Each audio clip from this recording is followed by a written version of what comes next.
Ladies and gentlemen, please take your seats. You know, it's those young, creative filled obsessions that we hold on to near and dear to our hearts for so very long until we expose them to the universe and kind of realize how insane they are. But if you're within the sound of my voice, that must mean you're in the seats with once more. I think that's going to be the title of the podcast, just, insane creative dreams. But that's another story entirely.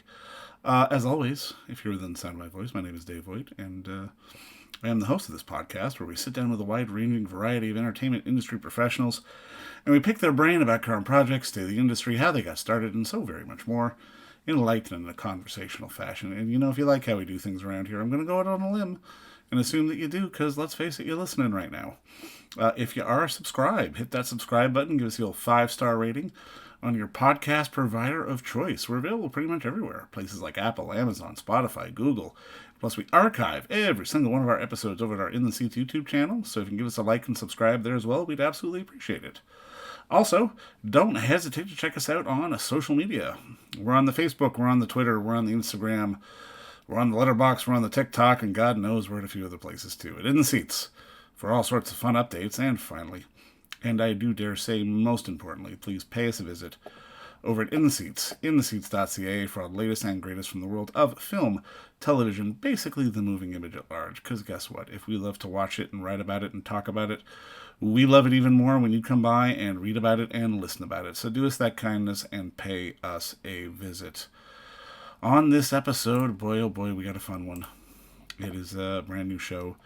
It is on Crave. Now, if you have Crave, check it out. It's a lot of fun. It is called I Have Nothing, and it's Carolyn Taylor's new unscripted comedy. If you don't know the name, she is from the Baroness von Sketch show, and this show is friggin' hilarious. It follows Carolyn on a comical quest to choreograph the perfect full-length pairs figure skating routine to Whitney Houston's 1992 iconic hit song, I Have Nothing.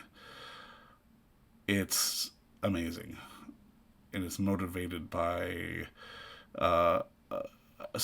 real events. She, back when she was a kid, she was obsessed with the '88 Calgary Olympics and everything that happened therein with figure skating, and also sparked Carolyn's queer awakening. It's a lighthearted comedy, but it's nostalgic. But then when we see that the stakes are actually real and she's not joking about this and she's really going to try to put this on, it gets pretty intense too. And it's so much fun. There are luminaries galore from the world of figure skating, Canadian and otherwise, like Elizabeth Manley, Christy Yamaguchi, Tara Lipinski, David Pelche, Brian Orser, Kurt Browning, a myriad of other people.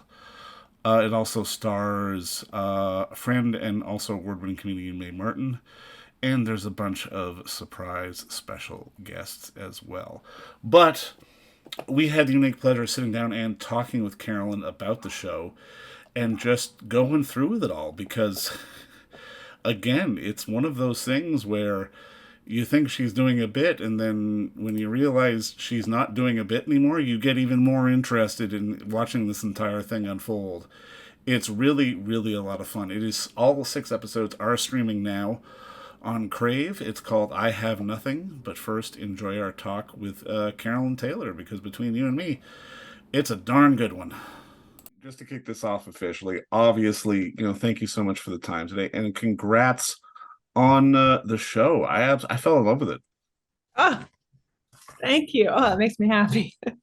Now, I guess my first question is walk me through the evolution of the bit to the show, I guess, is probably the story. Yeah, the bit to the show for sure.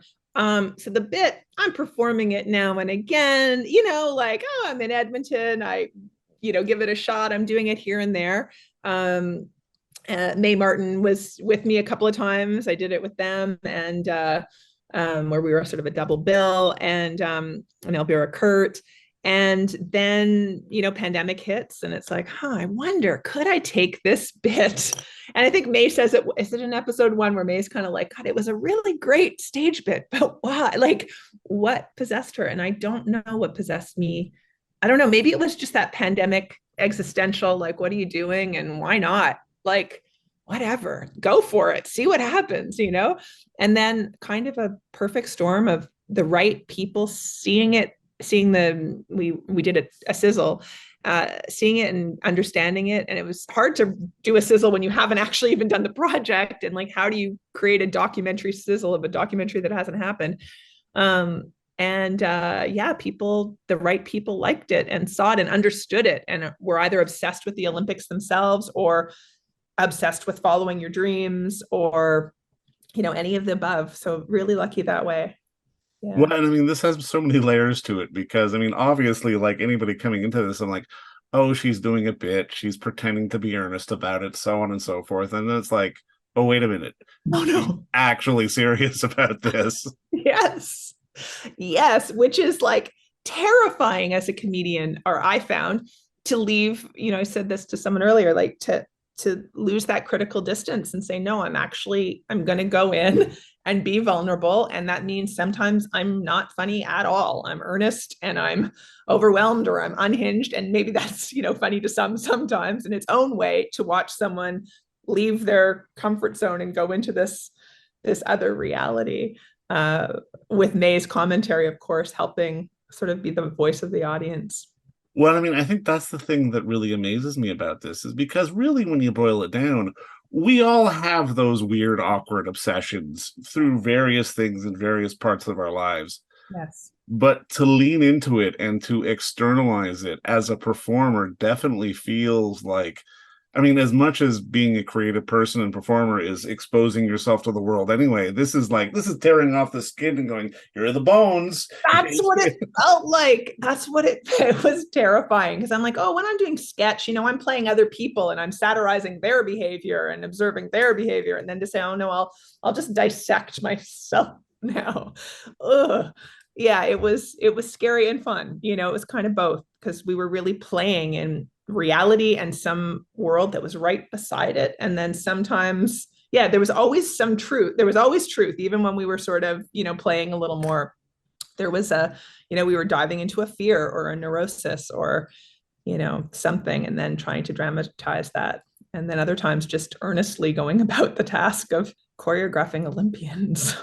No, I mean, is this like, I mean, when you were going about this, like, did you have a trajectory? Because, I mean, obviously, you want to try to steer the story where you want it to go, but at the same time, you can't necessarily affect the outcome either.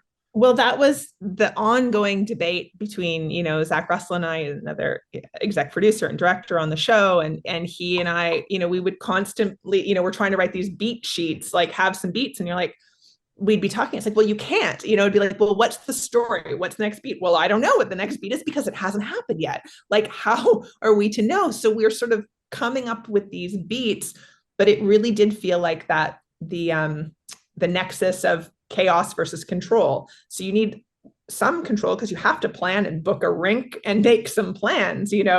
In television, we don't, we can't just let it go on forever and see what happens. So that's the sort of control part, but then we needed the chaos as well. So it was that dialectic that was always in play. And we really, truly, the methodology embraced that.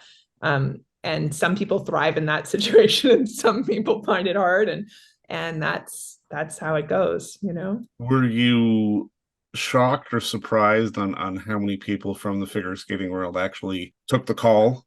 Yes, I totally was. And I mean, that was thanks to Sandra Bezic. I mean, those are all her friends, her contemporaries, people she's worked with for years, professionally and the Olympics and Stars on Ice and great long friendships. And when she really understood the project and put her trust in me, like we kind of trusted you, she's like, okay, but you can't make fun of my people. And I was like, don't worry, the joke will only be on me. I will take this seriously. If anyone's going to look grandiose, unhinged, earnest, painfully earnest, deluded, it will be me. They will look great.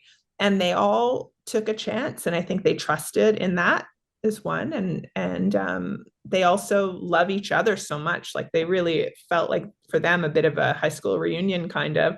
So they got to, reminisce as well about some of their great routines, and they just they're just the icons of figure skating. Like that cohort for me anyway is just like can't believe it. I can't believe they all got on board. Well, and I love that. I mean, you sort of highlighted the '88 Calgary Olympics, and I mean, sort of that obsession that we all had. I mean, I had an obsession with Katerina too, for very different reasons than you, but I mean, obviously, the world had those kind of feelings going on at the time. But I mean, I'm curious, from your perspective, what was it about that event and those Olympics that really kind of changed the face of the sport? Because I mean, I remember seeing those Olympics, and then I remember thinking about figure skating.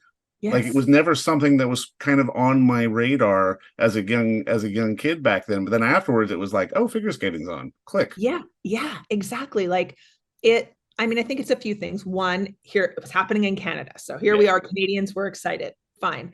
88, I'm 14. I think I'm just about to turn 15 that February during the Olympics. So like I'm at that age, I'm in Toronto in my aunt's living room. Like, this is my life right now. I'm not dating. I don't have some extraordinary fun life. Like, I'm obsessed with the Olympics. I come from a family who, we always love the Olympics and put them on. And I made some realizations about that in the show as well that I wasn't expecting. But so that being that age, then of course, being a young, I say a queer person, but I didn't identify that way then. I was closeted. I really didn't know why I was so captured by Katerina Witt. And of course, you don't have to be queer to be captured by Katerina Witt, but just she's, mesmerizing. But I think also there were these characters, right? The Battle of the Carmens, the Battle of the Bryans, Eddie the Eagle, the Jamaican bobsled team. Like the press really built up these rivalries and these stories. And it was pre-internet. So there was sort of an earnestness, like we weren't, I don't know, there was a different, television was different then, I guess. And it was Cold War, right? So we sort of make allusions to that in the series as well, but just this East versus West. So things were, the stakes were high. And to want Katerina Witt to win, or to just love her and be like, that's wrong. She's the villain. You can't, like, of course I loved Elizabeth Manley and, Debbie Thomas, but my heart was with Katerina. There's something else about this show as well, because to me, it almost felt akin to, I mean, I can imagine as a stand-up when, if a joke doesn't go well or if it bombs, you just have to sort of pivot and move on. But with this, you can't pivot or move on. You have to sort of keep doubling down. How did you kind of turn off that self-preservation switch as you were getting further into this journey? I think fear is a big motivator for me. Like, a deadline, an expectation, you have to deliver. Like, so I think that was what kept me going, because there were times, believe me, especially once I got to the ice, where I'm like, I just thought if the cameras weren't rolling and a whole team and a network and producers weren't counting on this thing happening, if we were just friends saying, oh, who wants a turn choreographing these elite athletes, in reality, I might have said, you know what, I'm good now. I'm good. How about someone else has a turn? Like, I'm okay. But that wasn't an option, right? And of course, the dream is to do it. And of course, I wouldn't stop, but believe me, I wanted to. There were times I'm like, I'm not up for this. Like, I thought I could. I can't. I don't know what you mean, Sandra, when you say translate this emotion into movement. I don't know what that means. And of course, I had my stage routine, but I learned very quickly that those are not, like, I have, the skater, skating with, Katya above his head. It's like, you don't skate, you glide. You don't do that. These skaters don't do those twists anymore. And in fact, the one you're trying to do is physically impossible. Like, so to actually be brought down and to realize, shit, this is not at all what I thought. And now I actually have to do it. And there's a lot of people expecting this to go well.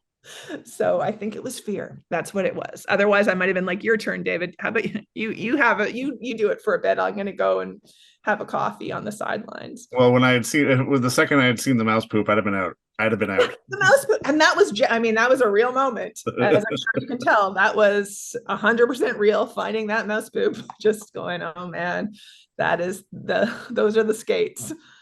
Dull and mouse pooped. Yeah. Without giving too much away, I mean, was there a moment in the progression of it all where you knew this was going to work? Or was it just sort of, once you got to the end and the payoff? I think I didn't really know until I went to Edmonton. So of course we, without giving too much away, we do our 4 days. They have to leave, but the thing is not finished. Like there's some moments that aren't right, and I don't want them to go off and just do it themselves. And so I'm like, no, I'm getting on. And we can't afford, we can't bring the crew or anything. So Sandra and I go, and it's all shot on our cell phones, really. And I worked with them for a couple of days, and it was the end of that when it was just me and them, and Sandra documenting it on the cell phone, like working with them on these moves. That's it all started. I started to understand and see, like, we really had built a trust, and we had a shorthand, and we were talking choreographer to skater. Like, it was a bizarre thing when you're suddenly like, how is this? Well, I wasn't even thinking that then. I was so immersed and focused that I think that's when I realized, oh, we have the routine. And then there's such pros that of course they're going to deliver. But it was terrifying the night of, because all, a couple thousand people are showing up, and the cameras are rolling, and it actually is a really grueling routine. It's a long song. And these guys Yeah. are 50, like they're not 22-year-olds, like, and they're fit and they're amazing, but still they're exhausted by the end of that, 4.5 minutes. So the stakes were high. Like, I can't ask them to do these things again and again. Like, you put all your energy in, but of course they nailed it. It's Katya Gordieva and David Pounce. They just delivered. They really did.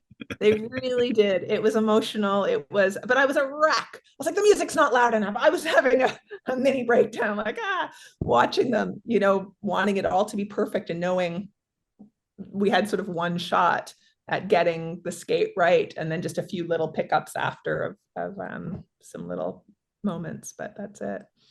To me, this is almost comedy on an existential level. I mean, as a piece of performance art, this is one of those things that I would have a hard time seeing duplicated again. And I mean, I'm kind of curious, now that you're at the tail end of it all, like, do you have an understanding of the scope of what you guys have pulled off with the show? Because it's really very different. I mean, it's funny, it's humanistic, it's honest, it's endearing, but it's also batshit fucking crazy at the same time. Shit crazy. Yeah, I don't know. I mean, obviously I'm terrified to release it into the world. I'm excited and terrified. It's both. It's, because you've seen the screeners, but it won't launch until Saturday night. So yeah, I don't know how it will hit different people. And so far, the journalists have spoken to, everyone has resonated with different aspects of the show, and what really fires them up is, some it's the existential, some it's the sports aspect, others it's the improvisational comedy, and some the queerness. One reporter was talking about the religious aspect and how I had a conversion when I received this image. I was like, wow, this is. But when Zach and I were working on it, we wanted it to be multi-layered. Yeah. And because we were having those conversations all the time, it sort of, without even being explicit, sometimes it just gets baked in, right? Through the Yeah. process. And so then you're like, oh, I'm sensing this flavor, and it's because it was what was in the air, what we were discussing. I mean, it's the comedy of life, really, because it's you achieving the impossible dream, but also having a laugh at yourself along the way. And I mean, I think you've done a fantastic thing here with this show. I absolutely loved it. I think on Sunday you're going to get a lot of very positive tweets and messages, God knows what else. It's a fantastic ride. Thank you. Thank you, David. Thank you. But I mean, just again, congrats on the work, and thank you again for the time today. I really appreciate it. Thank you. Thank you so much. I'll see you down the road. Absolutely. And don't forget to visit our friends over at Bay Street Video for all your DVD, Blu-ray rental, or purchasing needs this summer, as they are still open for curbside and some mailing delivery as well. Over at 1172 Bay Street, Toronto, Ontario, Canada, you can give them a call at 416-964-9088. That's 416-964-9088. Or send them an email at baystreetvideoto@gmail.com for any of your DVD and Blu-ray needs.